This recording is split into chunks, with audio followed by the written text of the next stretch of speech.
Hello, this is Michael Sulak, and this is the second in a series of videos working through my second college algebra exam. And number 2 says find the quotient and the remainder of this polynomial division here. You could use long division, but I'm going to use synthetic division because I want to find out if I did this dividing, I should get some value that is called the quotient, and there will be a little bit left over that is called the remainder.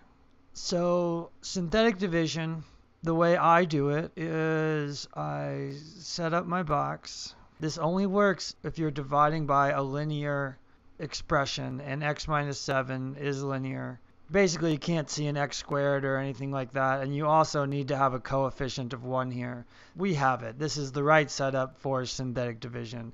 So what do? I take the opposite sign of the constant term here. This is minus 7, so basically I'm going to write positive 7 in the top left hand outside of my box. And then I need to come up with the coefficients of each term. So the coefficient of the highest term here is a 3, and the coefficient of the next highest term is, it's negative because this is negative, and there's sort of a hidden 1 here. If you don't see any number in front of the expression, that always means that the coefficient is just a 1. So here we have the coefficient of 5, and here we have the coefficient. It's actually not a coefficient, it's just the constant of 4. So the way I do synthetic division is I'm going to start off by bringing down the first coefficient, and I'm going to multiply this 7 times the 3, and that result is going to go up here.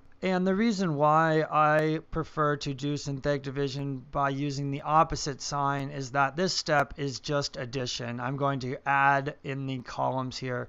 So 21 plus negative 1 gives me positive 20 here. So now I'm going to multiply 7 times 20, and that result is going to go under the 5. So that is 140. And now I'm going to add 5 plus 140. This is 145. And now I'm going to multiply 7 times 145. Yikes, this is a big number. I'm getting out the old calculator. And I get 1015, and that's going to go up here underneath the 4. I could keep using my arrows. The arrows are just kind of to help you. They're not necessary, but it's just the sequence how synthetic division flows. So now I'm going to add, which is 1019. I'm done, and now I have to realize what I have, and the first thing is that this bit over here is the remainder. So really, I have the answer to part B here. The remainder is 1019. It's the leftover amount. And so now I'm going to use these last things to give me the quotient. What these are representing are the coefficients of the terms as the exponent increases. This 145 is just the number 145. It's going to be appearing in the quotient just by itself. And now we think about this being the coefficient of x to the lowest power possible, x to the 1. This 20 is going to be sitting beside just an x because that's x to the first power.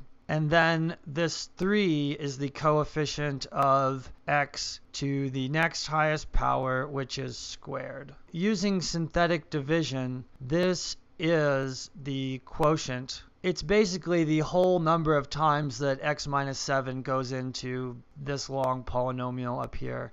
And then there's some little bit left over, which is the remainder.